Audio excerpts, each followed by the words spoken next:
Hello, आज आपण कुरकुरीत बटाट्याची भजी सोडा न वापरता बनवणार आहोत। यासाठी 4 मध्यम आकाराचे बटाटे छान स्वच्छ धुवून काप करून घ्यायचे आहेत पातळ।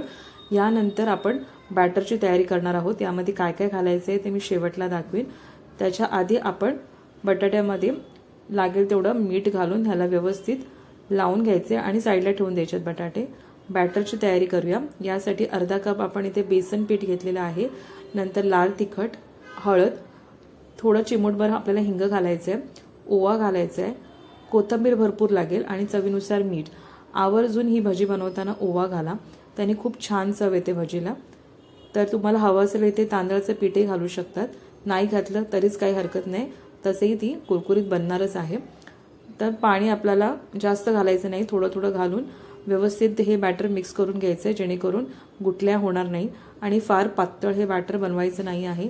फार पातळ बनवलं की त्याला बटाट्याला चांगलं कोटिंग त्या बॅटरची होत नाही, त्यामुळे दाटसर असं आपल्याला बॅटर ठेवायचं आहे। दुसऱ्या बाजूला आपण तेल गरम करत ठेवलेलं आहे।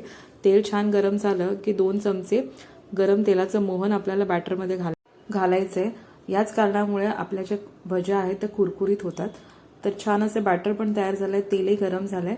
आता एक एक करून आपण या चकत्या आपल्याला तेलामध्ये सोडायचं आहे। लक्षात ठेवा, कोणती भजी करताना हाय फ्लेमवरती करा, कारण लो किंवा मीडियम फ्लेमवरती तळायला गेलं की ते भजी खूप जास्त तेल पिते। तसा विचार करू नका की हाय फ्लेमवरती केल्यामुळे ती आतून शिजणार नाही। म्हणून काप करताना पातळ केले तर फार वेळ लागत नाही भजी करायला। हाय फ्लेमवरती छान दोन्ही बाजूनी क्रिस्पी अशी तळून घ्या आणि गरमागरम जेवण वाढतानाच ती तळून घ्यायची, नाहीतर ती मऊ होते शेवटला। गरम गरम असताना ती कुरकुरीत अशी फुगलेली मस्त असते। तर अशी पद्धतीने बनवून करा आणि लाईक करा आवडली असेल तर ही रेसिपी।